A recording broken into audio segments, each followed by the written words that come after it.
Cat decided to lay on the controls.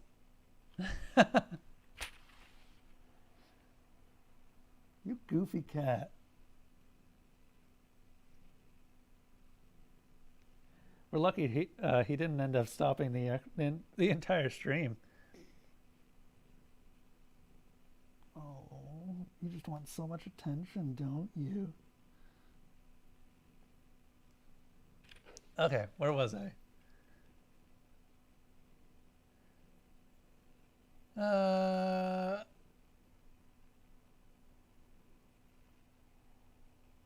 Human Telford, that data is useless without temporal prediction. If you would just allow me to show... Wait, why would you want a single center of mass? Another smile, this time with a hint of mischief. Ioren, I thought you didn't want to know what we were doing. Irrelevant, you told me. It is. I just think I can save us all a great deal of time if I can convince you that my data is too precise for you to make use of.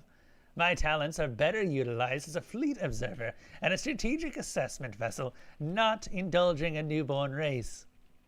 Again with that smile. Ioren, I think your ship is a marvel, and I'm sorry we need to borrow her for a little bit. But I really think you're going to like this once we're done. Now, if you want me off your ship, I can do that for you faster if you can help me out here. I need you to get me a data grid with the X's, X, Y, and Z of my ships and the Urkon's capital ship position with their relative vectors. Ioren flexed all 12 of her limbs out and felt her tactile sensors. She could feel the human's absurd vessel down the nanometer at this range. There was something deeply unsettling about the humans being so eager to help with this war. An infant race that hadn't even left their own solar system, insisting on joining a battle of titans with a vessel built out of scrap and bits of junk that they had blasted into orbit on chemical rockets. They hadn't even gotten to battle on. They hadn't even gotten to the battle on their own power. They hired a Melendro merchant to jump tow them to the assembly point. The vessel was approximately 1,200 meters long, but the majority of the ship was just a tube with what appeared to be a cobbled-together fusion containment chamber at one end. The bridge wasn't even attached to the bulk of the ship properly, using some sort of giant mechanical hinge instead of rigid construction. By contrast, the Urkon's capital ship was the crown jewel of her hated enemy's fleet, layers of energy barriers preventing her from feeling it the way she could with the human ship, but its exact location and vectors were easy enough to determine. Several times, while she caressed the ship with microwaves and gravitational vibrations, she felt the urge to recoil. This ship was clearly an apex predator, waiting to feast on the smaller ships of an alliance. Cat, what are you doing? Oh, I see. You found your banana. Ooh, banana.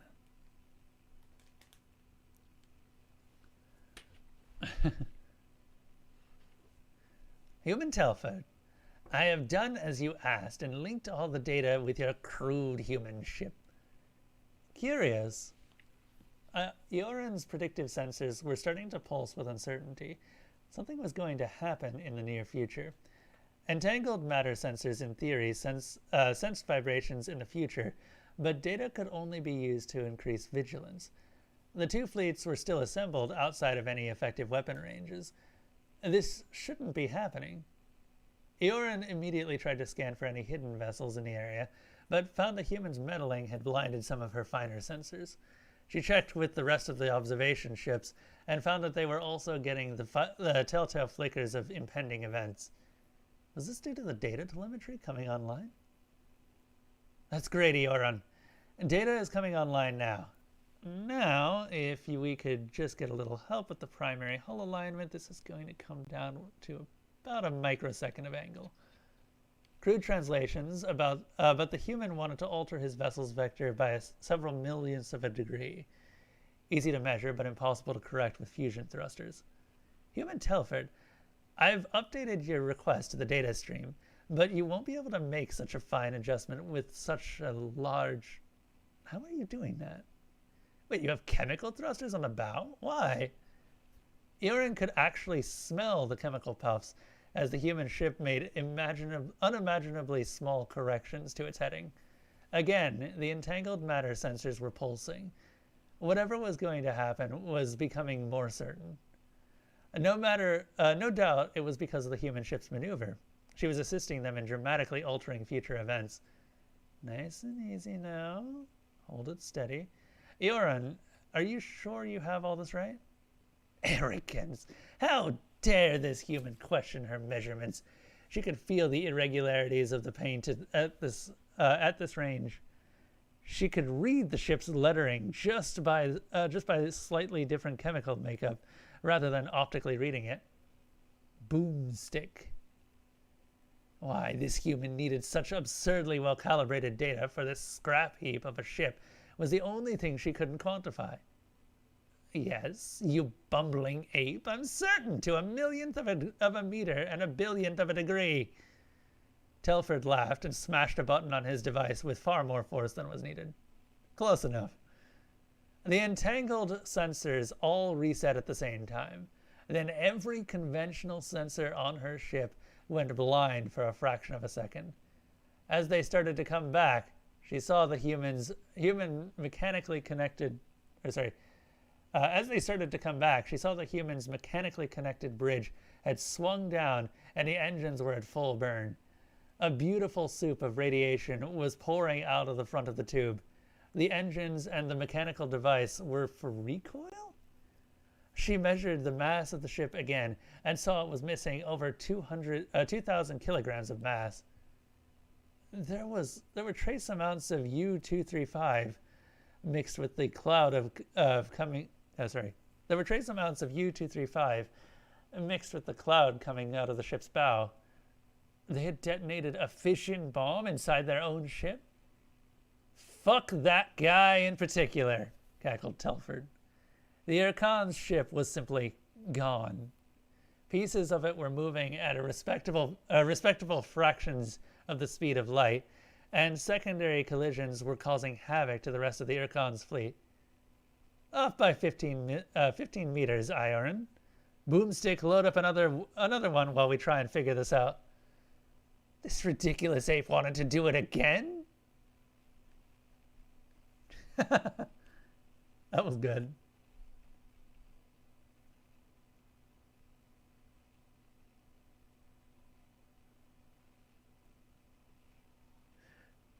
Yeah, that sounds like humans. Oh, no problem, Tomiko. If you have anything that you'd like to submit, either you can do what you just did and just submit it directly, or we also do have the whole story. Oh, wow. What happened to my O key? Hold up a moment. Cat! There we go.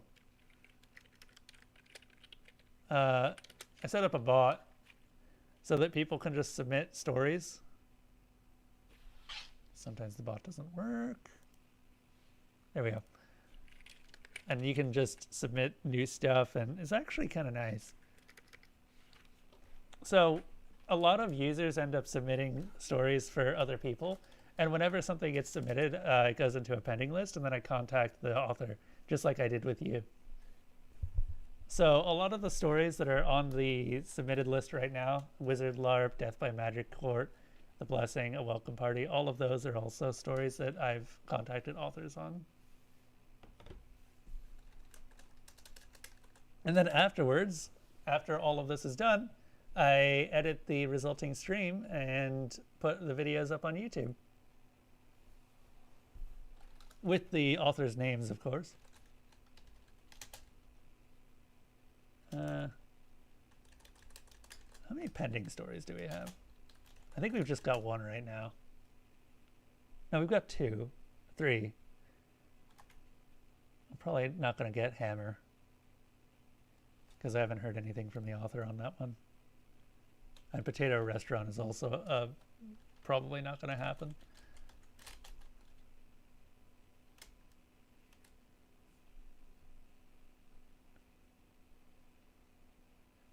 You literally can't narrate. It takes a lot of practice, and I've been doing it for a long time.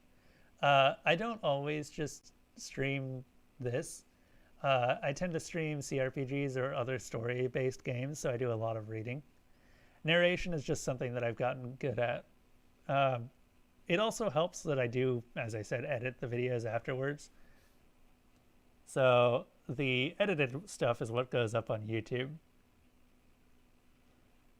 If I think that I've made too many mistakes in a single line, I will stop and restart so that I can have an easier time with the editing, which tends to help. It doesn't always work, though. Also, Jesus, my cats are just determined to get my attention tonight. It's a lot of fun, honestly, and the best part about contacting the authors is that I get to meet a lot of new people. We've got time for another one. A Welcome Party, written by Echoing Cascade.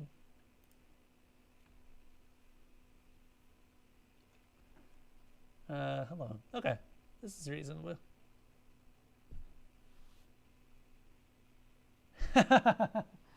You're right. You're right.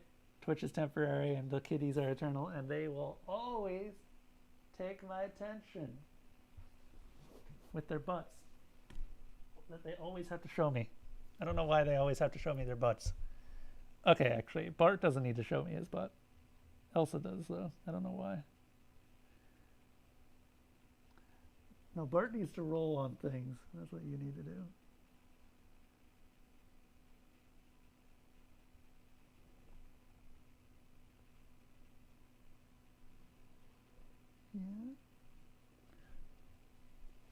Yeah. Okay. So this is A Welcome Party by Echoing Cascade. Oh.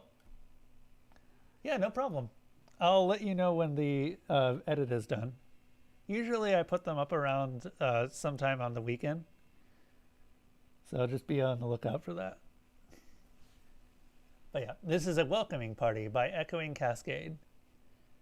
When humanity first took to the stars, they expected solitude, hardship, and death.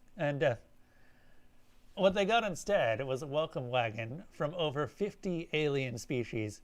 They all approached the first human explorer to use an FTL-capable ship like a favorite son returning home safe and sound from war, victorious and clad in honors. This surprised the human expedition, to say the least, but the fact every ambassador was also a high priest of their people confused them more. The Roland ambassador explained that every sentient race had their own unique god. He, she, or it can create small miracles for their true believers, but their main role is to speak on behalf of their people to the pillars of creation, the greater gods. When asked who was the god of the humans, Captain Donovan Kaiser, leader of the human expedition, scratched his head and answered, "Well, we have several, but nowadays very few actually follow their teachings or even worship them." The high priests present were dumbfounded. These people worship no god. That made no sense to them. Captain Kaiser expected problems from this, but to his relief, the race's shock passed quickly, and they offered aid, technology, and resources to help them take a place alongside them. They offered this for fair trade. They were all kind. Too kind, thought Captain Kaiser. From the files that they had shared, they aren't that different from the humans in their practices. The more warlike species should have attacked us, seeing us as worthy opponents due to our classification as Death Worlders.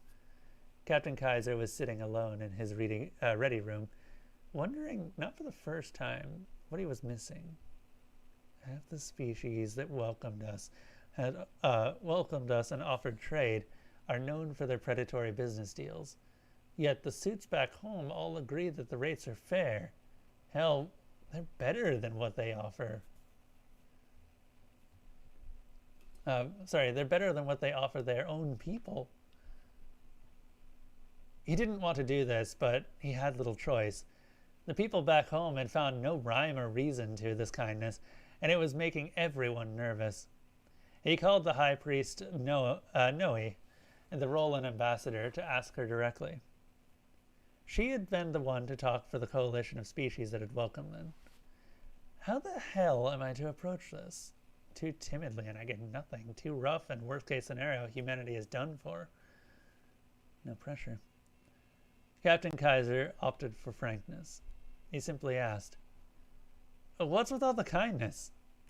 He expected outrage, sadness, or rage from the ambassador, yet the reaction he received was fear. She explained that when a probe caught sight of humanity, the news was She explained that when a probe caught sight of humanity, the news was spread throughout the known species, and they all did what this sort of occasion warranted. Captain Kaiser, prepare a welcome committee?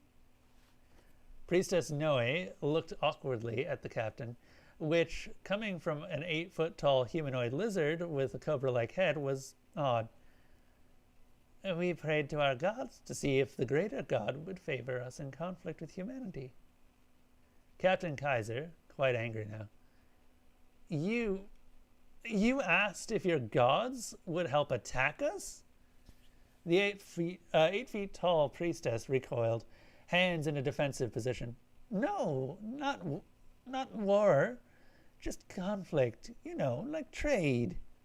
And maybe a little war. Captain Kaiser was not more curious than angry.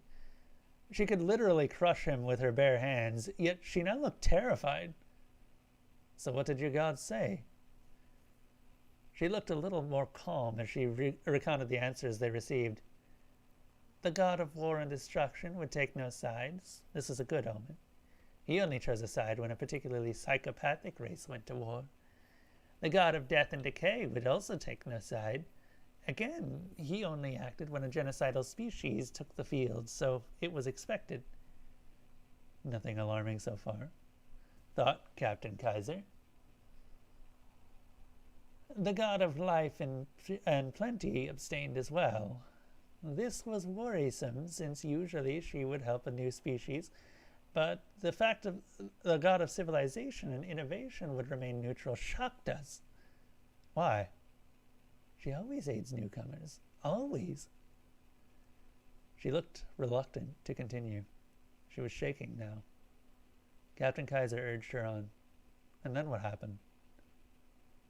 Every high priest and priestess, every man and woman of the cloth, every sentient who ever prayed to a god received an oracle from the god of chaos. Captain Kaiser had heard of the other 4. They were the ones who would be called the most influential gods. Their favor would turn tides of war or crumble empires. Who is she? She reigns over chance and randomness. Lady Luck. At this, Priestess nearly jumped out of her skin. What did she say? Priestess Noe looked him in the eyes for the first time since the meeting had begun. I don't like your odds. That's good.